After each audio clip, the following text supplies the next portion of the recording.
Welcome to New York Giants Full Access.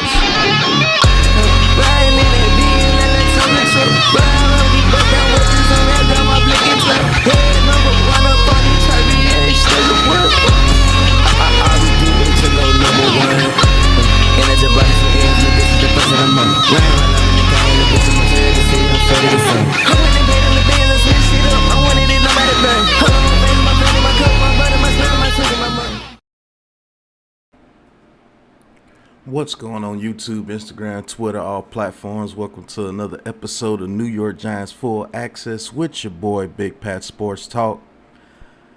And today's subject, it's been a pretty good subject around the New York Giants.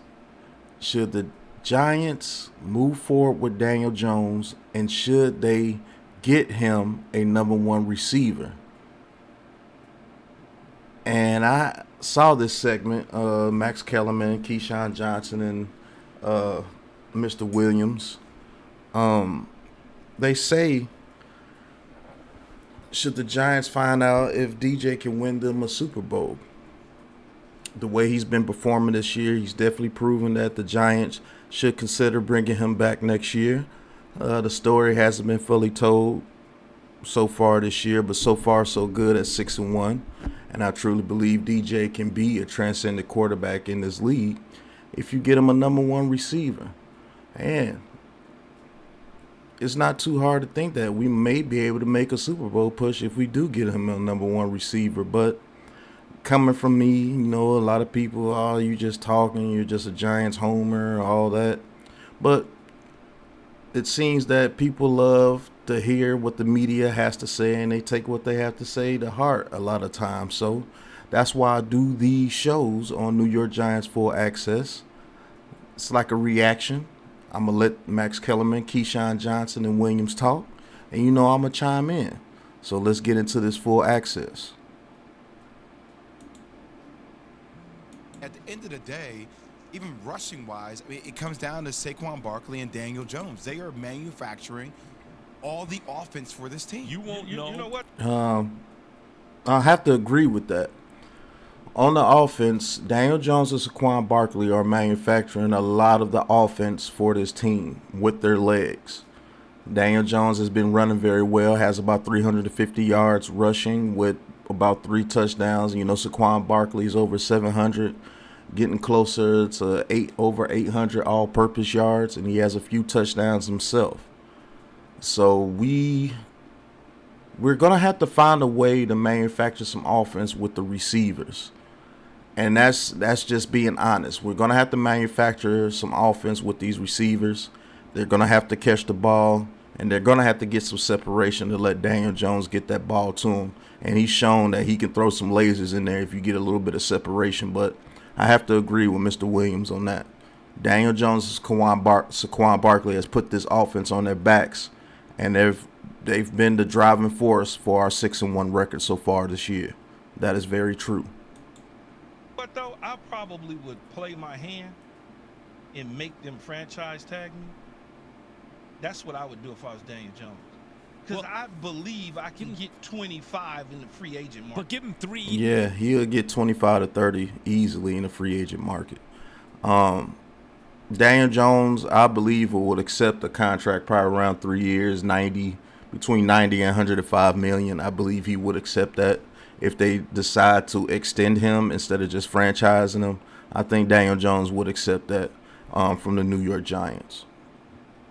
But if you wanted to bet on themselves, I will make them franchise me for sure. Like, give him 3 years, give him some money now, make it between 75 and 105, something like that over the 3 years. It's win-win. And Max done went from 75 to 100. I knew it was going to go. Can't beat 3 years 75 because the franchise tag is worth more than 25 million. If that man takes us to the playoffs, and then if he wins us a playoff game, there's no way 3 years 75 million, average of $25 million a year is going to keep DJ here. I'm sorry, it's just not. I wouldn't accept that. That's why I tried to say do it 2 weeks ago, because by the end of the year it might be a max type contract. Here's the thing: you need to find out if he can win you a Super Bowl. And the only way you're going to find that out is by getting Key's definition of a #1 receiver. That could be. Now, I can actually agree with that. A lot of fans are not going to like that because the quarterback's name is Daniel Jones. But Daniel Jones has proven that he can win you games with subpar roster. But if you're going to see if this guy can win you a Super Bowl, you get him a #1 receiver, whether it be via trade this year, which I don't see a receiver out there that could really take us over the top like that. Just going to be honest with you. I like DJ Moore, but I'm not willing to take on that contract and give up high draft capital for DJ Moore. I just don't believe he's a #1 receiver that can take you over the top. I just don't see it. Maybe I'm completely off and completely wrong, but I just don't see it. Claypool, Jerry Jeudy, none of those guys are really the guy that could come to your team and be the guy, to be honest with you. So I'll rather see if there's a bigger name on the market in the offseason that's ready to get a contract, or we'll just have to go in the draft and see. But I understand where Max Kellerman is coming from. The only way you can see if Daniel Jones can win your Super Bowl is get him an alpha dog out there on the boundary with a #1 receiver. That's true. Be a tight end. It could be a guy who takes the lid off. It doesn't matter. But it needs to be a guy you can run your passing offense through. Get him that guy, and let's find out just how good he is. That is absolutely true. We don't have that guy in our receiver room, nor the tight end. Bellinger was doing good, but let's be real, Bellinger was just a nice piece. He's not a Mark Andrews or someone like that. We have to figure out what DJ can do with an alpha receiver out there on the field where you know that this dude is that dude. A Stephon Diggs, a Jamar Chase, a D-Hop, a Michael Thomas when he's healthy, a A.J. Brown.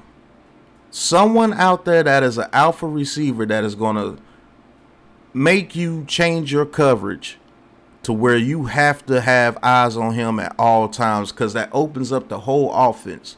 I believe Wan'Dale Robinson will be a way better receiver if that happens. If Kadarius Toney can ever be on the field, he could be a great #2. Hell, Slayton may be even a great #2 if we get an alpha receiver on the field. We have a lot of complementary type receivers, but we don't have that alpha receiver on the field to really see exactly what your quarterback can really do. And if we get that receiver for Daniel Jones, I think this dude is a top 10 quarterback at least.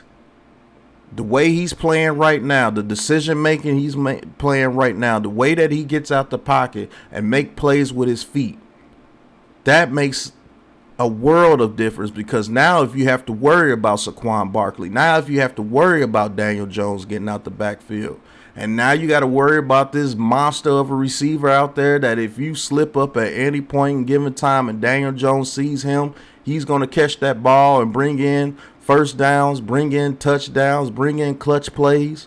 Now Wan'Dale Robinson can work the middle of the field. Now Kadarius Toney can work the boundary in the middle of the field. Now that opens up a little bit more for a Daniel Bellinger if he's the #1 tight end again next year. Now you may see Daniel Jones throw for 200 yards, and that's a bad game for him. But we'll see. But I like this conversation right here. In all honesty, and don't mess around with me. Don't try to pull wool over my eyes, Max or Jay. In all honesty, be honest. Don't be sitting up here playing radio and TV. All right. You said you want to find out if he can win you a Super Bowl, right? Did you know, not the second Super Bowl, but the first? Did you know Eli Manning can win you a Super Bowl? Did you believe that? No. But I will be absolutely honest with you. Keyshawn Johnson. Very good question, very well put. And that's something that I would ask in that exact way. And I have to be honest with you. When Eli Manning first started out, Did I believe that he can win us a Super Bowl? The answer is no. Now, I wasn't one of those guys that said get rid of Eli Manning because I believe he's trash. He's just Peyton Manning's little brother. No. I truly believe Eli Manning was a good quarterback, but with the roster that it was set at that point in time, no. It wasn't until we got Plexico Burress from the Steelers, and when I saw him play with Plexico Burress, I was like, yeah, okay. But when we had Tiki Barber and Shockey, no. Because Toomer was good, but we didn't have any other boundary receiver. And our offensive line wasn't, as good as it got the next couple of years forward when we got some more pieces like a Sean O'Hare and all those guys. And they started gelling and playing together. But if you're going to be truly honest, the answer is no before that offensive line gelled, before we got Brandon Jacobs and Bradshaw, and before we got Plexico Burress. But that just goes to show you when you put talent around a quarterback that you see that has immense skill set, because Daniel Jones has a damn good skill set. We won't know if Daniel Jones can win a Super Bowl until you put an alpha receiver on the field. So that's a very good prime, damn good example. But as of right now, you don't know if Daniel Jones can win you a Super Bowl because he doesn't have the pieces around him. I will say this, I do know Daniel Jones can get us to the playoffs because the coaching has been better, the offensive line has been better, and Saquon Barkley is healthy. I believe that's very good enough to get us into the playoffs and maybe a playoff win. But I won't know if Daniel Jones can win us a Super Bowl until we get that alpha receiver, that boundary receiver that is good and that he can count on day in, day out. But that's a damn good question, Keyshawn. I didn't know if he could or he couldn't, but I was starting to doubt. But here's the thing. No, I'll answer directly for you, he couldn't? I didn't think he couldn't. I didn't think he could. I didn't rule him out. But here's the thing. They got based on the way he played up into that first Super Bowl, you thought. Yeah, Max. I mean, if you want to put it that way, then yeah, I'm on the same sentiment as Max with Eli Manning. The answer was really no. I don't think he can win the Super Bowl with the squad that is set right then. But I did say that he would be pretty damn good if we got a number one receiver on the other side of Toomer. And proven to be right. Plexico Burress came and we got a Super Bowl. Remember, Plexico Burress was the guy that really won that NFC Championship game against the Packers when he just absolutely undressed Al Harris in that game. And he caught the Super Bowl game-winning touchdown. So, let's see. Oh my God, we got our franchise quarterback forever. We're gonna win Super Bowls. No, but I never was all the way out. I did start to suspect that maybe they should have drafted Ben Roethlisberger instead of Eli Manning, right? He'd already won a Super Bowl. Nah, I didn't go that far, but I will say this: they got him Plexico Burress. They got Josh Allen Diggs. They got Chase for Joe Burrow. Chase for Joe Burrow. Chase. They get these guys a guy they can find out about. We know that Daniel Jones can now do what Key says he wants the quarterback to do. Solid and sound, make the plays when you need to, in the air, on the ground, all that stuff. He's got the size, he's got the toughness, all that stuff. We do know that. No matter if you want to admit it or not, we do know that we have a solid quarterback here.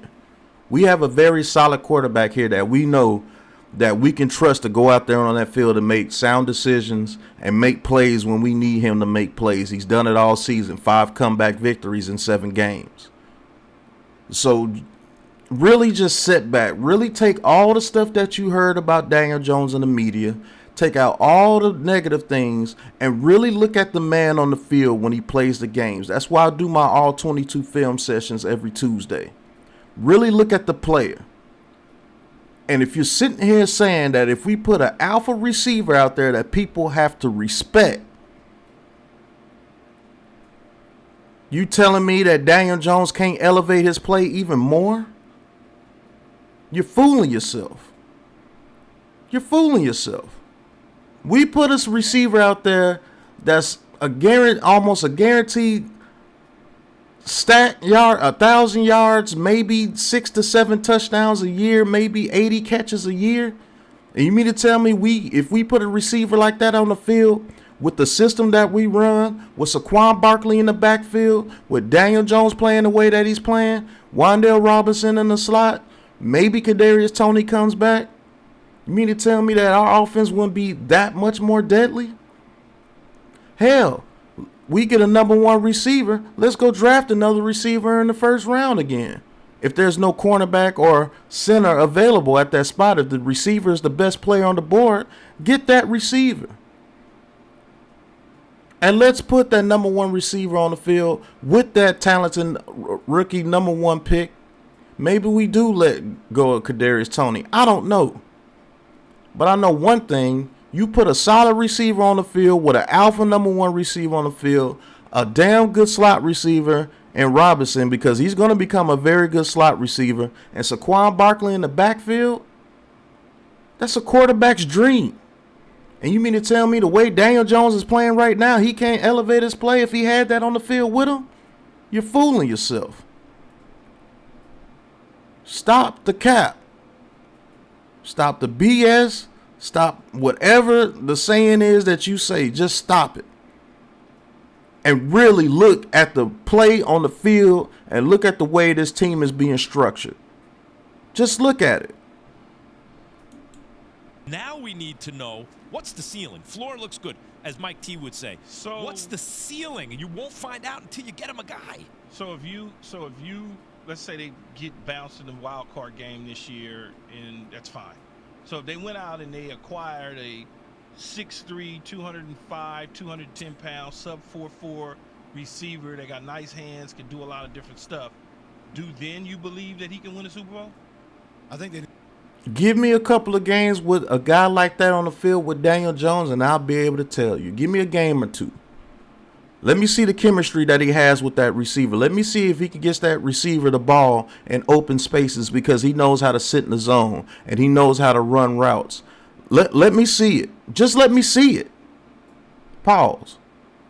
But just let me see an alpha receiver on the field in this offense, and let's see what we got here. Because Max Kellerman is actually right. The floor looks very good for Daniel Jones. If this is the floor for Daniel Jones, oh, he could be phenomenal as a quarterback if you put some weapons around him. Hell yeah, let's see. Stop with the negativity and let's get some positivity in this damn Giants community, and let's see. Because I promise you, I think you're going to love the results if that happens. I think you do. They need more depth at the wide receiver position, but I think starting off with the number 1 receiver it would go well. Wan'Dale's nice. I think he's too slightly built to run an offense, but he's a nice little receiver. Do you think if I just gave you that, do you think he can win a Super Bowl? That's my answer would be yes. I'm just going to come out right and say it, yes. The way that this team is built right now, the way that defense is playing, the way this offense is playing with Saquon Barkley, and you put an alpha receiver out there that Daniel Jones can toss the ball up, and he could come up and make plays. He can make a one-handed catch every now and then. He makes tough catches across the middle with in traffic. Yeah. My answer is yes. And I'm going to talk my talk no matter what you thought. My answer is yes. I do believe so. I suspect it could happen, Key, but I need to know. I need to know, and I won't know until I see it. If he's doing everything now at 6-1, and it seems like they'll win 10 games, 11 games, or whatever it is. 11-6, Keyshawn. Say it. And you insert a top dog with what he did this year, do you not believe that? I believe it, but I still think the defense has little ways. The defense is still maturing and getting better. But we're talking about. So Williams brings up the defense is still maturing, which they are. The defense has been playing well, only giving up 17 points a game, which is very well. But let's just say a whole nother year of that defense, learning Wink system, a whole nother year of the offense, learning Kafka and Dabo system, and you put an alpha receiver out there, let's just say this defense actually gets a little bit better and still holds teams to 16 to 17 points next year. You don't think this team that's averaging 21 points right now, you put an alpha dog out there at receiver, we can't average at least 20, 25 to 28 points a game? I believe that's a formula for success. But let's look at the remaining schedule here for the New York Giants. They got us dogs to Seattle. They got us dogs to Dallas, huge dogs to Dallas. They have us dogs to Philly. They have us dogs to Washington. They got us dogs to Minnesota. And they got us dogs to Philly. So they got us dogs to Philly twice, dogs to Washington the second game, dogs to Minnesota, dogs to Dallas and Seattle. So they really only got us favored in 1, 2, 3, 4 of our remaining games. I did this FPI thing at the schedule release the other day, and looks like I'm 3 to their 0 right now. All the games that they had us underdogs in, we've been winning. So FPI, I might do a series about that. FPI chance to win versus Big Pat Sports Talk. Right now, Big Pat Sports Talk is whooping FBI chances ass right now. I am 3-0 against FPI. Looking to be 4-0 this week. I say we beat Seattle 23-20 at the 12th man. And looking for Big Pat to go 4-0 against FPI. Look for that series coming up, man. New York Giants Full Access. You don't get no other Giants content like this but on Big Pat Sports Talk. But let's continue on. Just a Daniel Jones evaluation? I think so. I suspect so. Yes, I suspect, Key. I suspect. Because if you look at it, they play Houston after Seattle and Detroit. We're going to kind of give them those wins. That's that total. Now, let's just say that's 8 wins for them. They got Washington in week 13. Let's just give them that one too. That's 9. Let's give them Washington again in week 15. That's 10. And let's give them Indy in week 17. That's 11 wins, man. Hey, 11 damn games. Hey, Keyshawn Johnson, 11-6. Let's go. We getting the media on our side.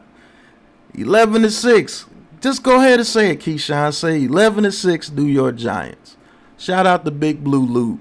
Go subscribe to G Nation Inside Sports. He started that movement in the offseason before the season even started. He predicted that we would win 11 games, and he's looking good. Just say it, look, Keyshawn, 11-6, man. Just say it. So the Seahawks are favored, 58% chance according to ESPN Analytics. The Seahawks at home to beat the Giants this week, but the Giants have been underdogs in a lot of these games they've won. I agree. Go get Daniel Jones, your nephew. Go get him Michael Thomas. Go get him DeAndre Hopkins. Go get him an alpha receiver. Well, here's and let's see what he's got. Well, those two guys, they're not going anywhere. Michael Thomas maybe, but D-Hop's not going anywhere. You're never getting a D-Hop. Here's a guy that forget Mikey and forget DeAndre Hopkins, and let's just give him 11 wins this year. Mm-hmm. You wanna chase somebody and you wanna go get a dude? Draft a guy? No, you just want to go get a young puppy, a young dude that's big, can play football. Yeah. You go get T. Higgins.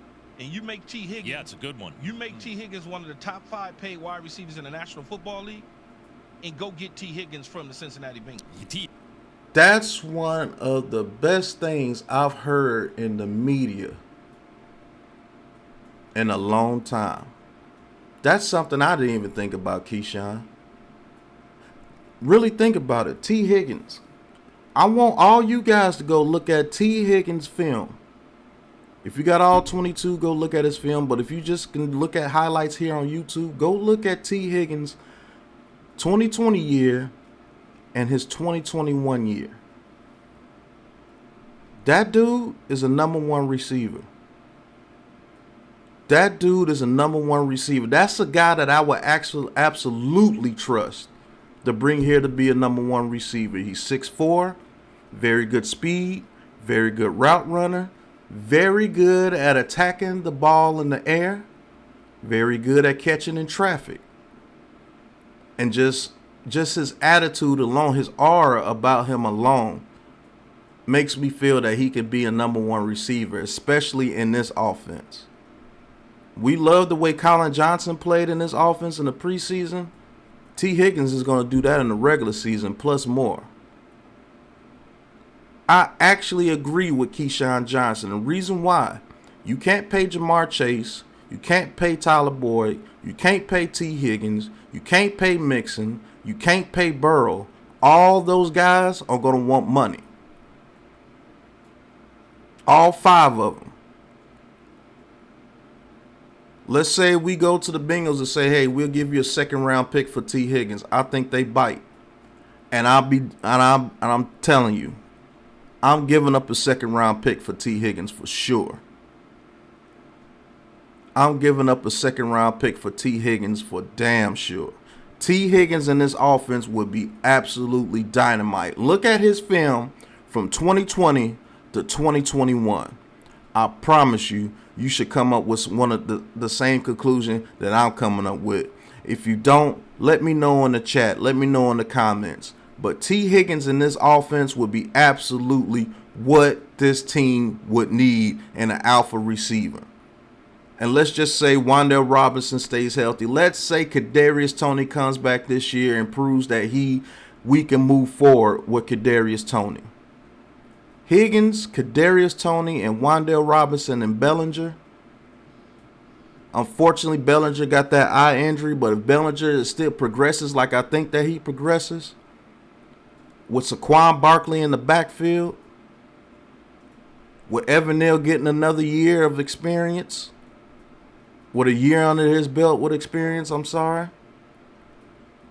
let's just say the offensive line, another year in experience with Bobby Johnson, best left tackle in the game, best running back in the game, one of the best quarterbacks in the game, one of the best young receivers in the game, an ultimate weapon in Kadarius Toney, a monster in the middle of the field with Wan'Dale Robinson, and an up-and-coming tight end and Daniel Bellinger.